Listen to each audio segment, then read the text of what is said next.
गुजरात में आप लोक रक्षक दल यानी कि एलआरडी के लोगों के साथ जो अन्याय हुआ उसकी बात कर सकते हो।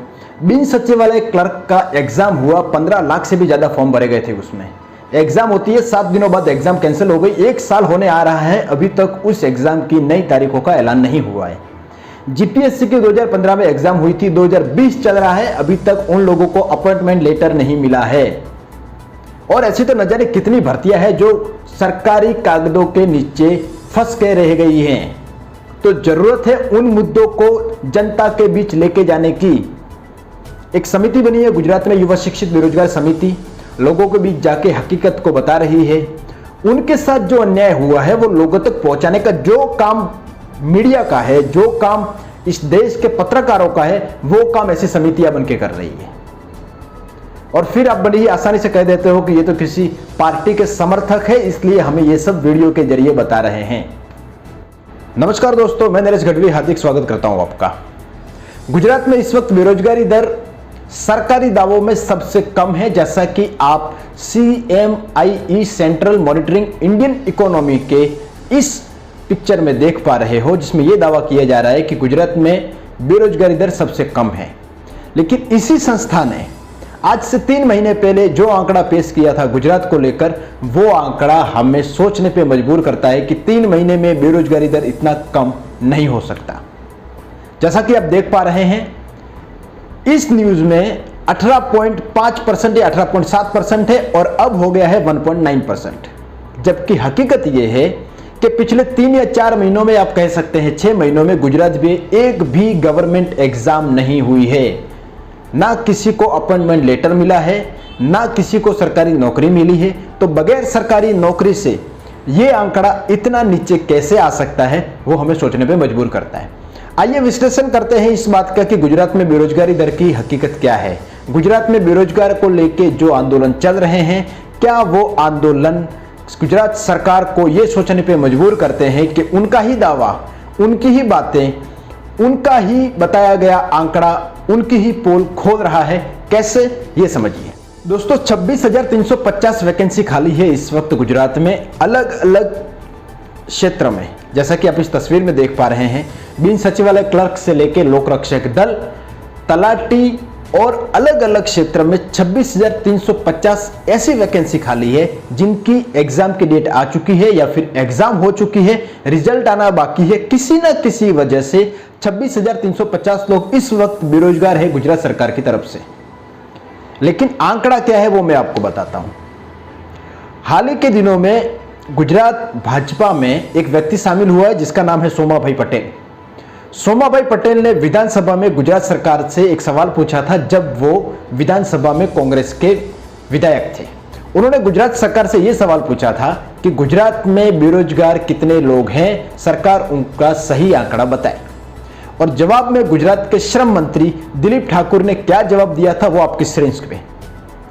इसी के जवाब में गुजरात के बीजेपी सरकार के रोजगार मंत्री दिलीप कुमार ठाकुर ने नौकरियों के आंकड़े पेश करते हुए कहा था कि बीते 5 सालों में राज्य में 57,920 लोगों को सरकारी नौकरियां दी गई है।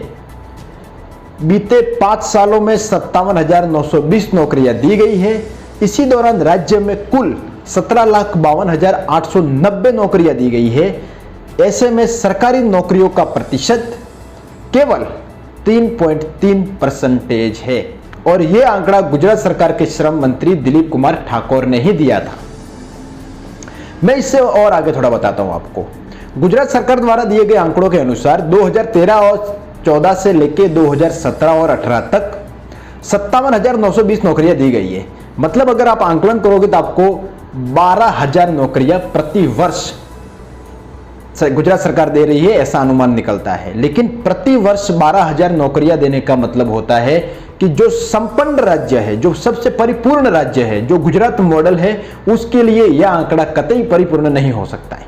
और अगर पिछले 1 साल से बात करोगे तो एक भी सरकारी नौकरी नहीं हुई है। और गुजरात सरकार का ही दावा है, गुजरात सरकार के मंत्री जी का ही दावा है, आप चाहे रिकॉर्ड उठा के देख लीजिए। दिलीप कुमार ठाकुर ने यह कहा था कि 5 सालों में हमने 57,920 सरकारी नौकरियां दी है। तो फिर यह बात हम कैसे मान लेवे कि जो 5 साल में 57,920 नौकरियां आपने दी है, बीते 1 साल में एक भी सरकारी नौकरी नहीं दी है, उसके बावजूद भी उसके बावजूद भी बेरोजगारी दर इतना नीचे कैसे आ सकता है? ये अपने आप में बहुत बड़ा सवाल है। इससे थोड़ा और आगे बढ़ते हुए 2017 से लेकर 2018 में, मैं 2 साल पहले की बात कर रहा हूं, 2017 से लेकर 2018 तक केवल 3,584 सरकारी नौकरी गुजरात सरकार ने गुजरात के लोगों को दी है, और यह भी आंकड़ा विधानसभा में दिलीप कुमार ठाकुर के द्वारा दिया गया है। जबकि गुजरात के deputy chief minister Nitin Patel यह दावा करते हैं कि हम 1 साल में 60,000 नौकरियां दे देंगे, लेकिन उनके ही मंत्री का दावा उनके ही बातों की पोल खोल देता है, और फिर पूरी तरह से इस बात को छुपा दिया जाता है कि गुजरात में बेरोजगारी दर कितना हाई है या फिर कितना ऊपर जा रहा है। मैं आपको कुछ और एग्जांपल देना चाहता हूं। विजय रूपाणी जी ने जब हाल में किसी प्रेस कॉन्फ्रेंस में यह पूछा गया कि इतनी सरकारी भर्तियां ठप क्यों पड़ी है, तो आप खुद सुनिए उन्होंने क्या कहा। मैं अगावे कीधुं छे, आजे पण कहूं छुं के जे प्रक्रियाओनो आरंभ थई गयो छे ए भर्ती આપણે થોડુંક આ બધું હળવું થાય એટલે આપણે અવશ્ય કરીશું। અને કોઈ પણ જેને કે રાજ્ય સરકારે છેલ્લા 3 વર્ષમાં સૌથી વધુ ભરતી કરેલી છે, ગુજરાતની અમારી સરકાર સૌથી વધુ રોજીરોટી આપી છે, એમાં ક્યાંય એમાં ગેપ નહીં પડે। પણ જે પ્રક્રિયાઓનો આરંભ થઈ ગયો છે એ પ્રક્રિયાઓનું થોડુંક આ હળવું થશે એટલે આપણે ચોક્કસ આગળ વધીશું। इनके हिसाब से 3 सालों में सबसे ज्यादा सरकारी नौकरी देने का गुजरात का रिकॉर्ड है, लेकिन मैं बताता हूं ये रिकॉर्ड किस तरह से झूठा साबित होता है। गौर कीजिए, 2013 से लेके 2018 तक आंकड़ा जो दिया दिलीप कुमार ठाकुर ने 57,920 नौकरियां देने का, उसके बाद 2017 और 18 में 3,584 नौकरियां देने की वास्तविकता सामने आई। लेकिन इसका कंपैरिजन जब आप करोगे नरेंद्र मोदी जी से, क्योंकि जिस वक्त नरेंद्र मोदी जी गुजरात के चीफ मिनिस्टर से, उस वक्त 2013 से लेकर 2014 तक 25,566 सरकारी नौकरियां दी गई थी केवल 1 साल में। मतलब यहां पे आप कंपैरिजन कर सकते हो नरेंद्र मोदी जी और विजय रूपाणी जी का। 2013 और 14 में 25,566 नौकरियां दी गई, और 2017 और 18 में 3,584 नौकरियां दी गई। ये बात साबित करती है कि वो गुजरात नरेंद्र मोदी जी का गुजरात था, ये गुजरात विजय रूपाणी जी का गुजरात है, और इन दोनों गुजरातों में जमीन आसमान का फर्क है। मैं आपको बताना चाहूंगा दोस्तों, बड़ा ही आसान हो जाता है किसी की बातों पे आप सवाल उठा लेते हो। मैंने जब विजय रूपाणी जी का बयान सुना, मैंने जब आंकड़े खंगाले, तो जो आंकड़ों में वास्तविकता आई वो मैंने आपके सामने पेश की है। इससे पहले मैं आपको बता दूं कि गुजरात में 2011 और 12 में जो बेरोजगारी दर था वो था केवल 0.5%। उस वक्त भी नरेंद्र मोदी जी की सरकार थी।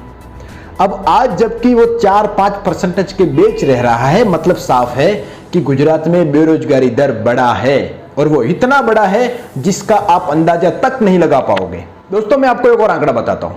पिछले 16 सालों में गुजरात में 3,270 लोगों ने आत्महत्या की नौकरी ना मिलने से या फिर नौकरी छूट जाने से, जबकि हकीकत यह है कि 26,350 वैकेंसी आज भी खाली पड़ी है। सरकारी भर्तियां हो चुकी है, लेकिन उनको अपॉइंटमेंट लेटर देना बाकी है या फिर एग्जाम होनी बाकी है।